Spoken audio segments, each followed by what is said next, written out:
जय श्री कृष्णा मित्रों, स्वागत है आप सभी का मेरे YouTube चैनल गीता का सार में। और आज मैं आप लोगों को रामायण से एक छोटा सा प्रसंग लेकर ये कथा सुनाऊंगी। और कथा में मैं आपको बताऊंगी कि माता सीता जो है वो साक्षात जगदम्बा स्वरूपा है, महालक्ष्मी है।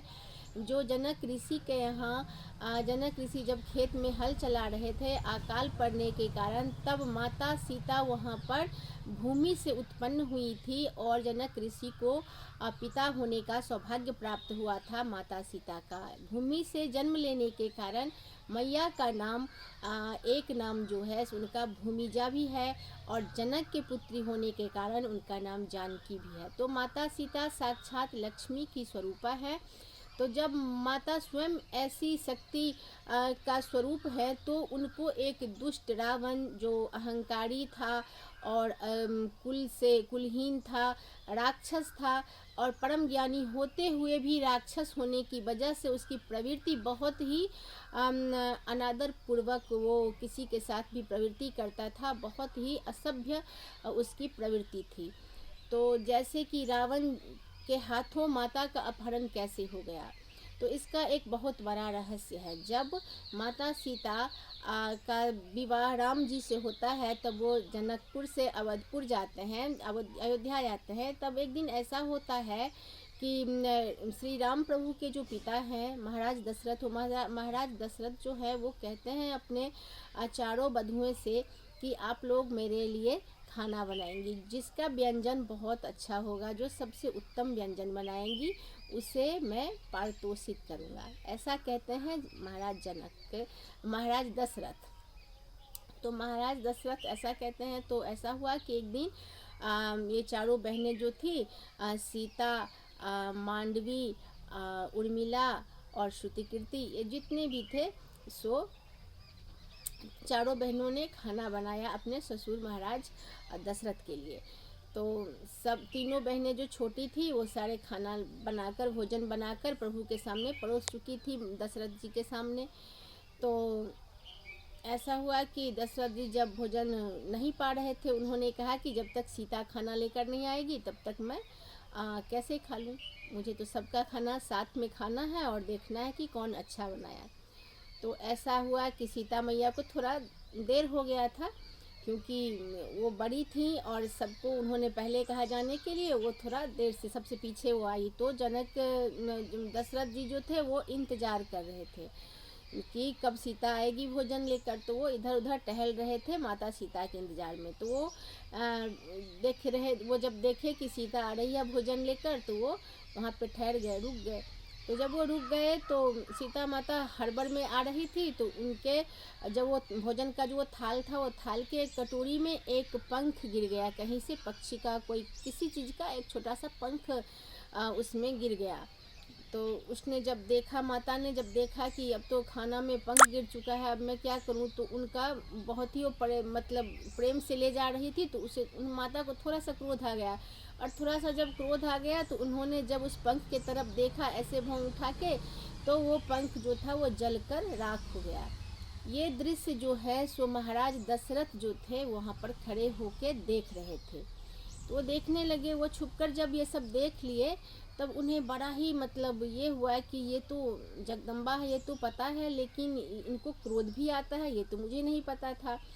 तो राजा दशरथ थोड़ा डर जाते हैं इसलिए कि मेरा पुत्र राम जो है वो तो मुझे प्राणों से प्यारे हैं, और मेरा राम जो है वो इन ये जगदम्बा सीता मैया की जो है सो पति हैं।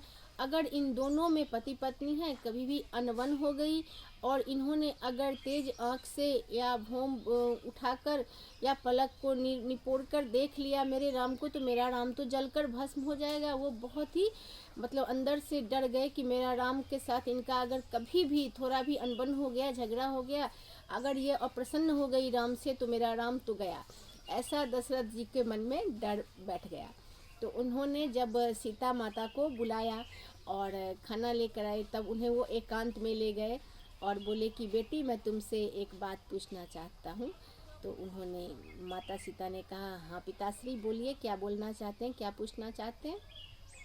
तब वो बोलते हैं महाराज दशरथ कि तुम्हें एक वचन देना होगा कि मैं जो बोलूँगा वो तुम करोगी। तो ऐसा सोचकर जो है सो महाराज दशरथ जो हैं सो ऐसा बोले, तो माता सीता थोड़ा ये हो कि क्या बोलना है पिताश्री को। तो उन्होंने कहा कि ठीक है, अब जो बोलेंगे मैं आपको वचन देती हूँ, मैं वैसा ही करूँगी।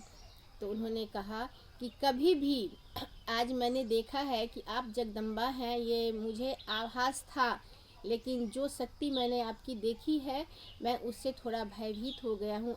और आप यहाँ की भावी महारानी होने वाली हैं, तो आप जो हैं सो इस तरीके से अगर आप क्रोध करेंगी किसी पर तो वो जलकर भस्म हो सकता है, उसे वो मिट जाएगा। तो आपसे मैं नम्र निवेदन करता हूँ कि आप जो हैं सो अपने इस क्रोध को, आज अभी मैंने जो देखा है वो आप फिर कभी भी किसी पर भी ऐसे भौएं ना ताने, और आप किसी पर भी इतना क्रोध ना करें कि वो जलकर भस्म हो जाए। ऐसा वचन आपको देना पड़ेगा। वो राजा दशरथ जो थे वो तो अपने पुत्र के मोह में महारानी सीता से, माता रानी से उन्होंने ऐसा वचन ले लिया। तो अब क्या करती मैया सीता, उन्होंने वचन दे दिया कि हाँ पिताश्री, आप जैसा कहें वैसा ही होगा, मैं आपको वचन देती हूँ, मैं किसी पर भी इतना क्रोध नहीं करूँगी कि ऐसा हो जाए। तो ये बात दोनों ससुर और बहू के बीच में ही रह गई। तो सीता मैया जो थी सो ऐसे ही चलता रहा दिन क्रम, बस यहाँ पर बात समाप्त हो गया। अब यही बात जो है सो सीता मैया को, तो वैसे कोई माता वो सती एकदम जगदम्बा स्वरूपा माँ भगवती है, उसको वो तो खुद में इतनी शक्तिमान है, इतनी तेजस्वी है कि कोई उनका कुछ कर ही नहीं सकता। तो फिर रावण ने उनका अपहरण कैसे कर लिया।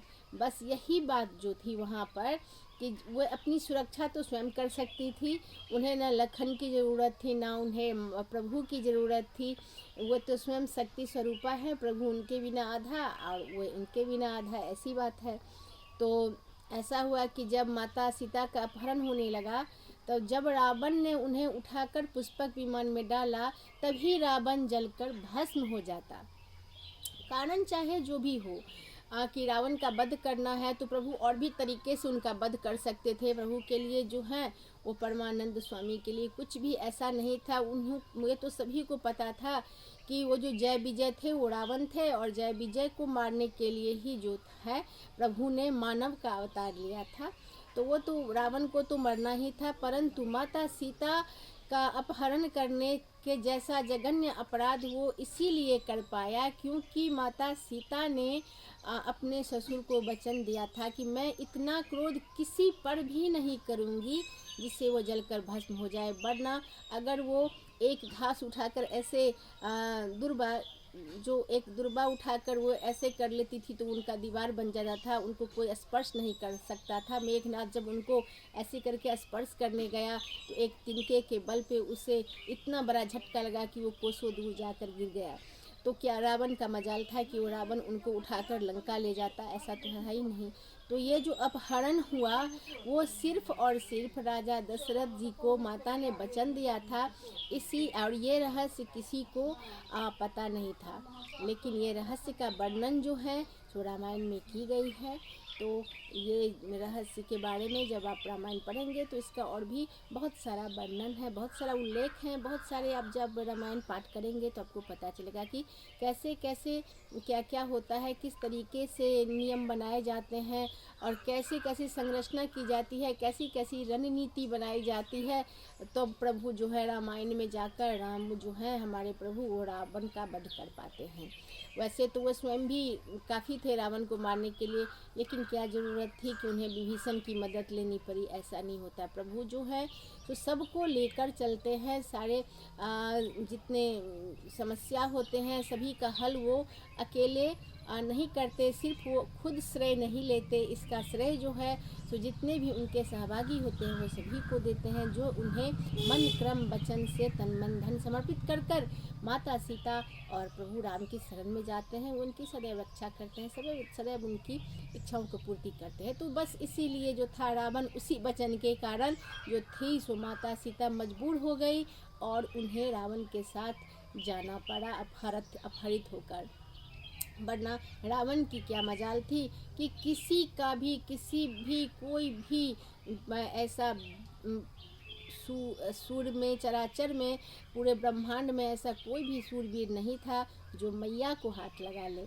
तो बस इसी वचन के कारण, क्योंकि रघुकुल का एक रीत था, रघुकुल रीत सदा चली आई, प्राण जाए पर वचन न जाए। और माता सीता रघुकुल की सबसे बड़ी बहू थी और उन्होंने भी उतना ही वचन का पालन किया, राजा दशरथ के दिए हुए वचन का उतना ही पालन किया जितना प्रभु राम ने अपने पिता के, माता केके के दिए हुए वचन का पालन करने के लिए वन को गए। तो मैं अगले कहानी में, अगले जो मैं कथा आपको बताऊंगी उसमें मैं आपको ये बताऊंगी कि माता केकई जो हैं वो रामलला को किस तरीके से और क्यों उन्होंने उन्हें 14 वर्ष का वनवास दिया। वो दूसरे भी वचन मांग सकती थी लेकिन उन्होंने राम का वनवास ही क्यों मांगा, तो ये अगले कथा में मैं आपको ज़रूर बताऊंगी। तो आज मैं विदा लेती हूँ। नमस्ते, जय श्री कृष्णा।